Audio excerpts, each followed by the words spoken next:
सुन रहे हैं किस तरह के सवाल हो रहे हैं। ये बार बार कहा जा रहा है, विदेश मंत्री ने पहले बता दिया, पहले जानकारी दे दी उन्हें। ये भी बोला जा रहा है कि कैसे ये एक पीआर एक्सरसाइज है, हम सबको भेज रहे हैं। जो एक्सरसाइज इस वक्त सेना ने करनी थी वो कर ली और पाकिस्तान को बता दिया है कि हम क्या कर सकते हैं। इस वक्त ये जो हम देख रहे हैं, हिंदुस्तान अपना एक मिलिट्री आर्सेनल बढ़ा रहा है और वो बढ़ाएगा, क्योंकि हम देखते हैं एक तरफ चीन है, एक तरफ पाकिस्तान बैठा है। बांग्लादेश में क्या हो रहा है हमें नहीं पता है, वहाँ के भी हालात इतने वॉलेटाइल हैं।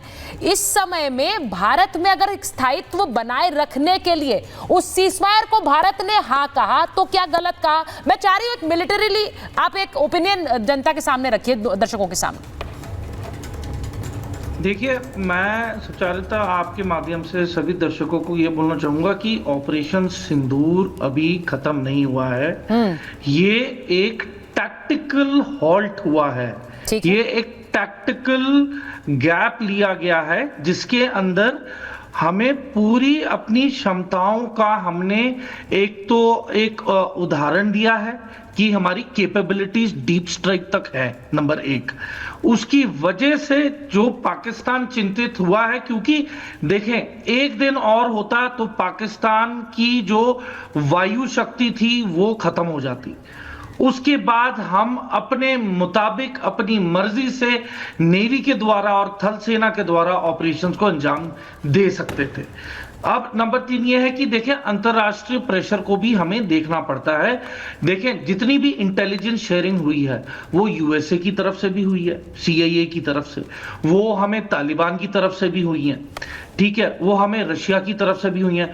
तो तमाम इंटरनेशनल इंटेलिजेंस एजेंसीज ने भी हमें मदद की है।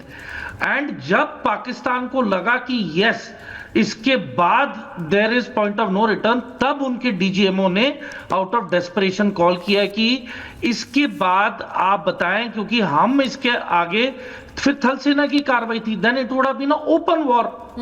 अब आपको पता है कि जब और पराक्रम था तो सेना को मोबिलाइज होने में 3 महीने लगे थे, 3 मंथ्स, और ये वाली लड़ाई में आर्मी मोबिलाइज ही नहीं हुई क्योंकि हमारे पास टेक्नोलॉजी इतनी थी, हमारे पास सैटेलाइट इमेजरीज लाइव आ रही हैं। तो देखिए हमें पता है कि दुश्मन की एक एक खबर हमें हासिल है। अब प्रायोरिटी क्या है?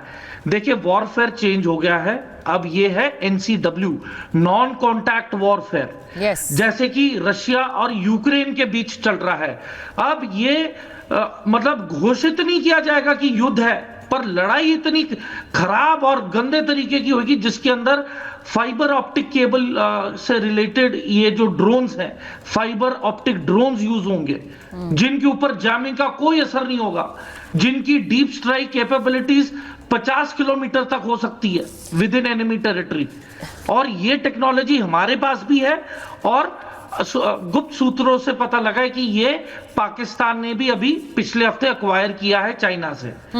कम से कम 1 lakh pieces fibre optic drone के पाकिस्तान ने ऑर्डर किए हैं। तो देखें हमारी फौज को टैक्टिकली तैयारी करनी पड़ेगी। हमें अपने रेडार सिस्टम्स तकड़े करने पड़ेंगे, हमें सुखोई 57 की जरूरत पड़ने वाली है, क्योंकि देखें सिर्फ एक ही मैं यही समझना चाह रही हूं मेजर तूर के ये जो एक्विजिशंस हम कर रहे हैं या पाकिस्तान कर रहा है, हम कहां खड़े हैं वो कहां खड़े हैं, ये समझना हमारे लिए बड़ा जरूरी है। क्योंकि हम भी एक तरह से रूस के पास हथियार प्रोक्योरमेंट के लिए ही जा रहे हैं और वो होगा, हम घर में भी बना रहे हैं। हमारा एक एज बिल्कुल क्लियर है कि हमने जो इस बार जवाब दिया उसमें हमारे स्वदेशी आकाश तीर शामिल था। हमारे स्वदेशी हथियार कितने कारगर साबित हुए ऑपरेशन सिंदूर ने बता दिया। मैं एक बार जरा एक बड़ी खबर बता रही हूं कि सर्वदलीय प्रतिनिधि मंडल की नेता कनिमोई ने रूस में एक बड़ा बयान दिया है। वो रूस गए और आतंकवाद के खिलाफ भारत और रूस एक साथ है, ये उन्होंने वहां पर बयान दिया है। वो डीएमके की नेत्री हैं, हम सब जानते हैं। भारत अब परमाणु ब्लैकमेल नहीं सहेगा, आतंकवाद पर भारत की जीरो टॉलरेंस की नीति है। पाकिस्तान बार बार पीठ में खंजर घोंपता है, पाक प्रायोजित आतंकवाद अस्वीकार्य है। अब मैं यही कह रही हूं कि ये कितनी एक सुंदर तस्वीर है कि जो देश में एक राजनीतिक द्वंद्व जिन दलों के बीच है, वो देश के बाहर दुश्मन पर एक स्वर में बोल रहे हैं। मैं इसी तस्वीर की बात करती हूँ प्रेम जी, ये तस्वीर है, मैं इसकी सराहना कर रही हूँ। कन्निमोई है, वो डीएमके की नेता है, वो जाकर बोल रही हैं कि न्यूक्लियर ब्लैकमेल नहीं सहेंगे। लेकिन जब यहां पर बार बार आप अपने विदेश मंत्री से सवाल पूछ रहे हैं, आप प्रधानमंत्री से कह रहे हैं, आप कह रहे हैं आपका गुस्सा कैमरों के लिए है, आपने कैसे भारत का सर झुका दिया, इसकी क्या जरूरत है? आपके अपने नेता वहां गए हुए हैं, लेकिन आप देश में ऐसे सवाल उठा रहे हैं। वो डोजियर लेके घूम रहे हैं ना पाकिस्तान, उसमें उनका भी जिक्र है, राहुल गांधी के बयानों का। देखिए, देश के बाहर जो जुबान भाषा आनी चाहिए वो आ रही है, हाँ, लेकिन देश के भीतर जब सत्ताधारी दल राहुल गांधी की तस्वीर में मुनीर की तस्वीर मैच करता है, हाँ। वो कौन सी जुबान है? और प्रधानमंत्री की तस्वीर में नवाज शरीफ की तस्वीर किसने लगाकर बनाई?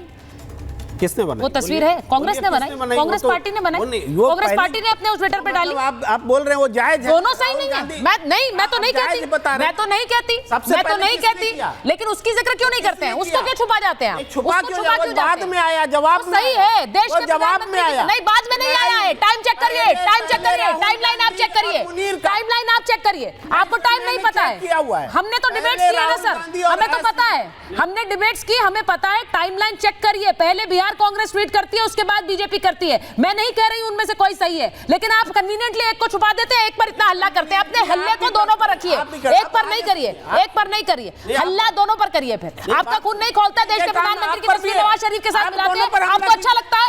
आपको अच्छा लगता है? देश के प्रधानमंत्री की तस्वीर नवाज शरीफ के साथ लगेगी? नहीं, अच्छा लग रहा है क्या? आप तो पत्रकार है सर, आप कांग्रेस पार्टी के प्रवक्ता थोड़ी है। आप कांग्रेस पार्टी के प्रवक्ता है क्या? पहले तो बोल दीजिए, पहले या तो बोल दीजिए, बोल दीजिए। मैं तो दोनों के लिए बोल रही हूँ, मैं दोनों के लिए बोल रही हूँ। नो प्रेम जी, मैं दोनों के लिए बोल रही हूँ। मैंने आपको टाइमलाइन भी बताई है, लेकिन आप नहीं बोल रहे हैं, आप सेलेक्टिव हैं। मैंने जिक्र किया दोनों का, आप सेलेक्टिव हैं, आप सिर्फ एक पर हल्ला करते हैं, ये नहीं चलेगा। आप एक पर हल्ला नहीं कर सकते, एक पर हल्ला नहीं कर सकते। आप रोहन जी को भी लीजिए, रोहन जी को भी लीजिए, रोहन जी को भी लीजिए। ये सरासर बेईमानी है। कौन सी बेईमानी? कौन सी बेईमानी? नहीं, कौन सी बेईमानी? बोलने दीजिए। कौन सी बेईमानी? लाइन बोलने दीजिए। कौन सी बेईमानी? कि आप मेरी आवाज दबाती हैं। अरे आप इतनी जोर जोर से चिल्ला रहे हैं, आपकी आवाज दबा रही हूँ मैं। बेईमानी है। आप इतनी जोर जोर से चिल्ला रहे हैं, आपकी आवाज दबा रही हूँ मैं। गलत बात। नहीं, ये आवाज नहीं।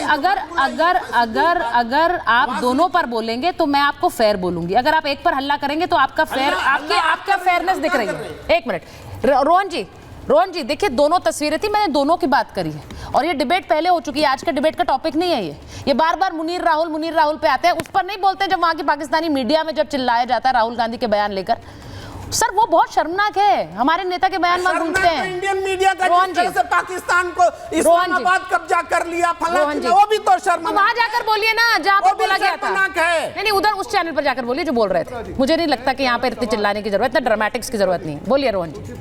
देखिए, इस मुद्दे पे मैं आपको पूरा जो घटनाक्रम हुआ उसका एक एग्जांपल दे रहा हूं कि जब सर्वदलीय बैठक हुई, वहां पे ये कहा गया कि इस मुद्दे पे राजनीति नहीं होगी। हाँ। राजनीति की शुरुआत कहां पे हुई कि जब जयशंकर के ऊपर सवाल उठाया गया कि उन्होंने जानकारी दे दी। कोई बचकाना बात ऐसा कर सकता है? एक मंत्री के ऊपर सवाल उठाए कि आपने पाकिस्तान को जानकारी दी। शुरुआत किसने की? शुरुआत कांग्रेस पार्टी ने की कि वो पाकिस्तान के साथ में खड़े। शुरुआत बीच में मत बोलिए। अरे आप कांग्रेस के प्रवक्ता मत बनिए भाई साहब, आप पत्रकार चुप रहिए, मेरे बीच में मत बोलिए, मेरे बीच में मत बोलिए आप। हाँ, ठीक है, ये कांग्रेस के प्रवक्ता मत बनिए आप। अरे मैं या तो अपने टैग बदल दीजिए यहाँ पे। पूछ रहा हूँ, ये क्या तरीका? कैसे बता सकते हैं? ठीक है, आप बीच रोहन में जी को मत बोलने बोलिए। दीजिए। हाँ, तो चुप रहिए, बीच में मत बोलिए, बीच में मत बोलिए। सुचित्रा जी, मुद्दा यहाँ पे ये है कि अगर आप देश के मंत्री के ऊपर उसकी विश्वसनीयता के ऊपर सवाल उठाते हैं, आपको शर्म आनी चाहिए। और उसी मुद्दे का फायदा उठाकर विपक्ष, पाकिस्तान का मीडिया आपकी क्लिप चला रहा है। वो ये कहता है कि देखिए वहां विपक्ष बोल रहा है कि ऑपरेशन सिंदूर फेल हो गया। देखिए वो कहता है कि इनका नुकसान हुआ, बता नहीं रहे। ये क्या ठीक बात है क्या? सवाल पूछिए, आपका अधिकार है। आप एलओपी हैं, आप सरकार को अलग से सवाल पूछ लेते कि क्या ये हुआ है। आप बिल्कुल वाजिब है, मैं सवाल के लिए नहीं बोल रहा हूं, पर कौन से प्लेटफॉर्म पे सवाल पूछना, कब पूछना, किस तरीके से पूछना, यह विवेक आपका होना चाहिए था। यह विवेक आप लूज करते हो, इसलिए देश की जनता का विश्वास आप पूरी तरह से गवा चुके हो।